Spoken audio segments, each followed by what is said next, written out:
तो राफेल के आने से भारत की ताकत बढ़ी। लेकिन अभी भी नेक्स्ट जनरेशन फाइटर जेट की जरूरत है और इस जरूरत को पूरा करने के लिए भारत विदेश से जेट नहीं खरीदा, बल्कि खुद स्वदेशी तकनीक से आधुनिक और बेहद खतरनाक घातक परियोजना एक अनमैन्ड कॉम्बैट एयर व्हीकल है जिसका कुल वजन 13 टन का है।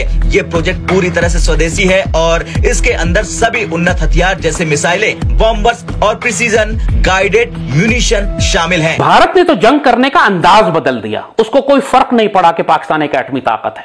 अब ये हमारा कावेरी इंजन ने 51 kN जो बोलते हैं उसको थ्रस्ट कैपेसिटी उसने अचीव कर ली है और अब ये यूज होने वाला है भारत के अनमैन्ड कॉम्बैट एरियल व्हीकल में, घातक में। इसमें बहुत सारे सवाल हैं। क्या हम इंडिया का मुकाबला कर पाएंगे? अगर हमारा डिफेंस बजट ना हुआ तो क्या हमारा डिफेंस स्ट्रांग रहेगा?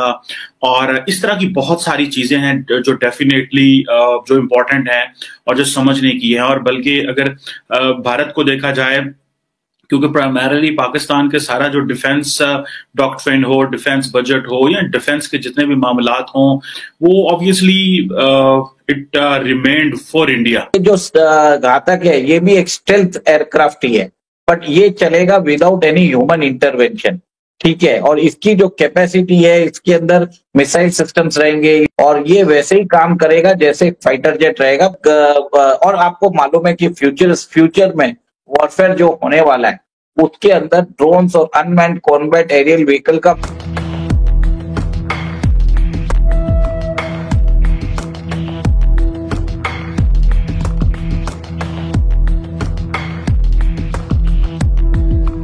भारत ने रक्षा क्षेत्र में आत्मनिर्भरता की दिशा में एक और बड़ा कदम बढ़ाया।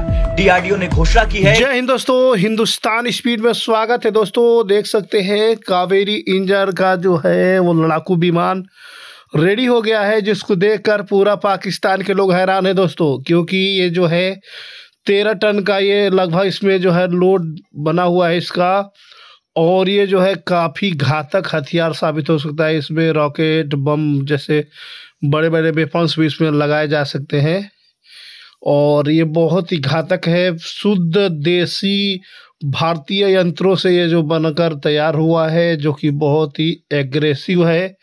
और दोस्तों आपको मालूम होगा किस तरीके से कावेरी इंजन जो है वो बहुत ही ज़्यादा काम कर रही है दोस्तों, और जिसको चर्ची जो है वो पूरे पाकिस्तान के अंदर बना हुआ है दोस्तों।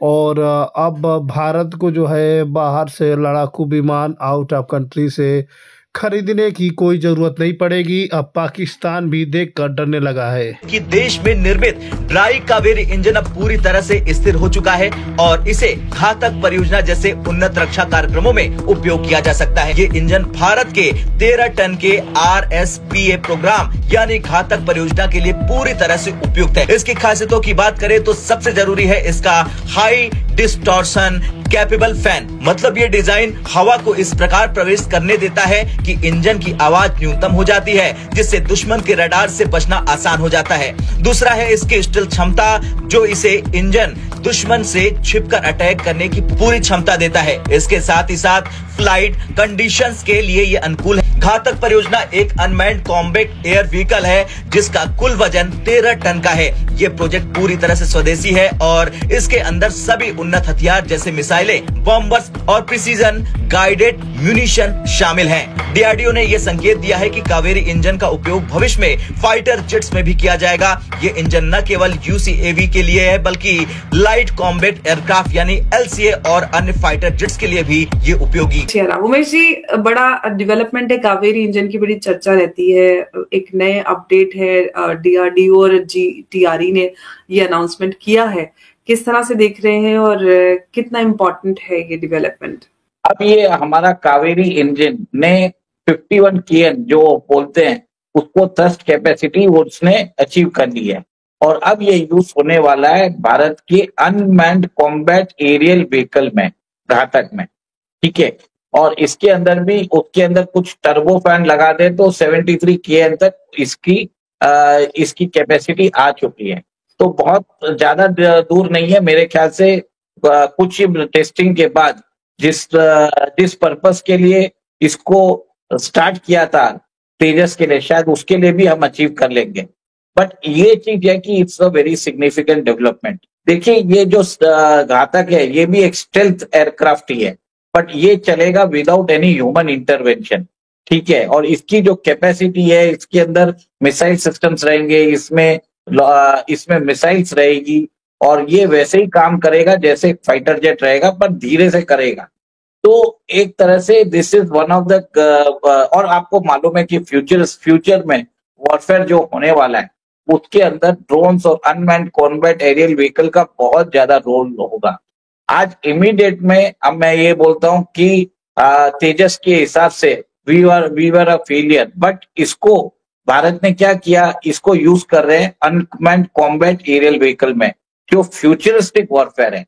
तो शायद 4-5 साल बाद इसका यूसेज बहुत ज्यादा स्तर पे होगा। इसमें एक चीज होगा कि हमने एक चीज है कि आपने एक न्यूज बताया था जिसमें आपने बताया था कि टेस्टिंग सेंटर चालू हो चुका है। इसके अंदर हम 130 kN तक का इंजन, ट्विन इंजन टेस्टिंग कर पाएंगे। वो भी 2025 तक वो कंप्लीट हो जाएगा। बेंगलोर में ये टेस्टिंग सेंटर खुल रहा है, ठीक है।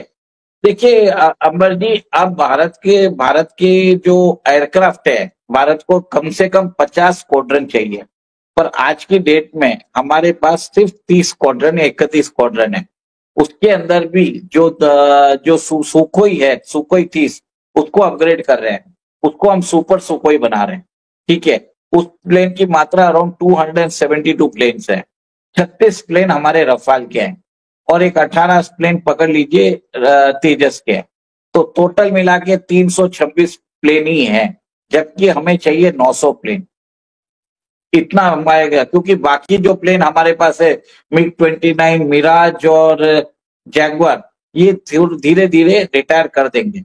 अब भारत के जो इंडियन एयरफोर्स है उन्होंने ऑर्डर दिया है हिंदुस्तान एरोनॉटिक लिमिटेड को। 83 प्लेन्स पहले ऑर्डर दिया था, बाद में 97 प्लेन्स ऑर्डर दिया, तो 180 प्लेन वैसा ही है।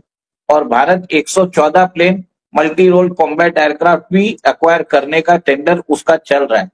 तो घातक हमारे लिए एक तरह से ये बहुत बड़ी डेवलपमेंट है इसमें, ठीक है। अब इन दोनों का इंटीग्रेशन हो जाएगा विदाउट एनी आउटसाइड डिपेंडेंस।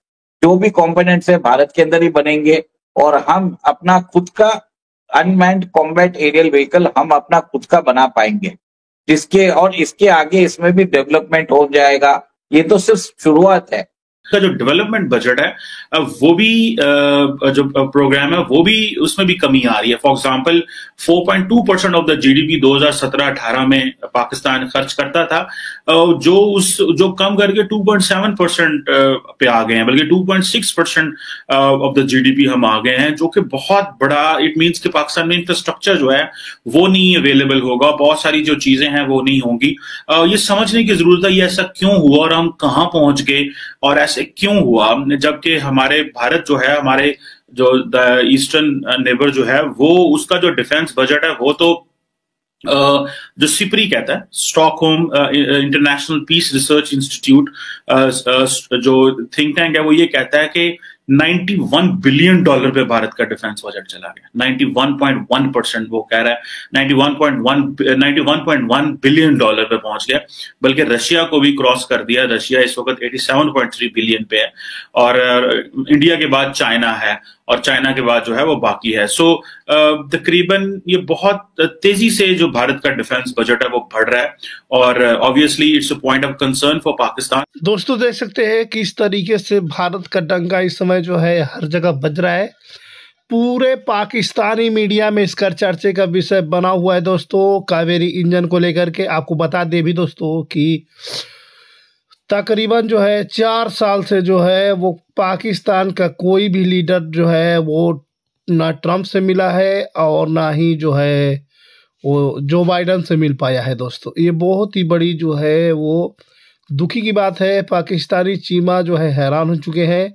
और आपको बता दोस्तों कि जो बाइडन ने जो है वो मुकेश अंबानी के साथ में जो है बहुत ही बड़ा मीटिंग अटेंड किया, जिसको देखकर पूरा पाकिस्तान के लोग हैरान हैं, क्योंकि मुकेश अंबानी जो है बहुत अमीर तरीन लोगों में से आते हैं, आप लोगों को मालूम होगा। अभी आपको देखा किस तरीके से एलोन मस्क ने भी जो है भारत के बड़े से बड़े बिजनेसमैन को जो है डिनर के लिए बुलाया है दोस्तों, उसका भी न्यूज़ चल रहा है। एलोन मस्क जो है एक बहुत ही अमीर तरीन लोगों में से आते हैं, लेकिन उनका भारतीय बिजनेसमैन के लिए समय निकालना एक बहुत ही बड़ी बात हो सकती है दोस्तों।